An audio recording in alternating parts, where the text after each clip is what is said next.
তাশাহুদে আঙ্গুল নাড়ানোর নিয়ম জানাবেন দয়া করে। ভাই, তাশাহুদ মানে হলো সাক্ষ্য দেওয়া। তাশাহুদ মানে কি? সাক্ষ্য দেওয়া। আমরা তাশাহুদের সময় আঙ্গুল দিয়ে ইশারা দেই না? অনেকে দেন, অনেকে দেন না। না দিলে নামাজ হয়ে যাবে, কিন্তু ওই যে লবণ ছাড়া তরকারির মধ্যে, এটা সুন্নত হলো না। সুন্নত হলো ইশারা করা। ইশারা কেন করব? কারণ এই আঙ্গুলটাকে বলা হয় শাহাদাত আঙ্গুল। শাহাদাত মানে কি? সাক্ষ্য। এই আঙ্গুলটাকে বলা হয় সাক্ষী দেওয়ার আঙ্গুল। কেন? কারণ সাধারণত আদালতে, বিচারে, কোনো কিছুতে সাক্ষী দিতে হলে আঙ্গুলটা ব্যবহার হয়। অমুক এটা করেছে, অমুক এটা করেছে, এটা দেখায়া যে কোনো কিছুকে ফিক্স করা হয়। এই জন্য এটাকে সাক্ষী দেওয়ার আঙ্গুল বলা হয়। আমরা যখন কালিমায়ে শাহাদা পড়বো আত্তাহিয়াতুর মধ্যে, আশহাদুল্লাহ ইলাহা ইল্লাল্লাহ ওয়া আশহাদু আন্না মুহাম্মাদুর রাসূলুল্লাহ, বা তাশাহুদ মানে কি? সাক্ষ্য দেওয়ার দোয়া বা সাক্ষ্য দেওয়ার বাক্য, কালিমা। এটা পাঠের সময় আমরা আঙ্গুল তুলে সাক্ষ্য দেব। মুখে সাক্ষ্য দিচ্ছি, আবার আঙ্গুল তুলেও কি দিচ্ছি?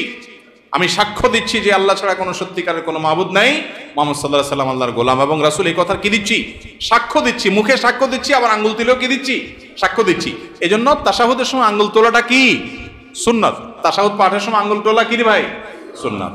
এই আঙ্গুল কিভাবে তুলবেন? এটার পদ্ধতি হলো, এই যে দুইটা আঙ্গুল, এই কোনই আঙ্গুল এবং তার পাশেরটা, এই দুইটাকে ভেঙে ফেলবেন। এভাবে ভেঙে ফেলবেন। এরপর তিনটা থাকবে, তো আর এই দুইটা দিয়ে আংটি বানাবেন। এভাবে মাথা মাথা জোড়া দিবেন এবং এটা ইশারার সময় এরকম উঠাবেন।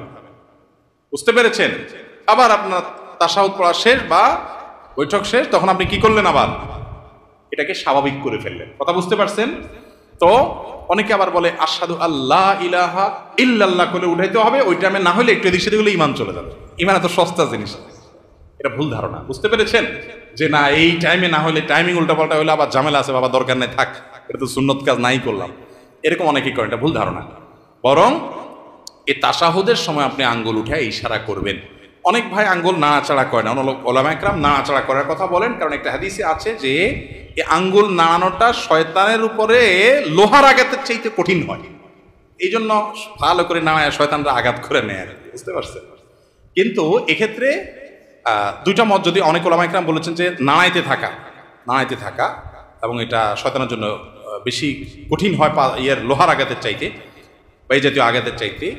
তো এই মতটার চাইতে আমার কাছে অধিকতর শক্তিশালী মনে হয় এবং এটাই বেশি বিশুদ্ধ মত, যে নাড়াইতে থাকা না, বরং ইশারা দেওয়া। কারণ বেশিরভাগ হাদিসে যে ভাষ্য আসছে সেটা হলো তাশাহুদের সময় আঙ্গুল দিয়ে কি করা?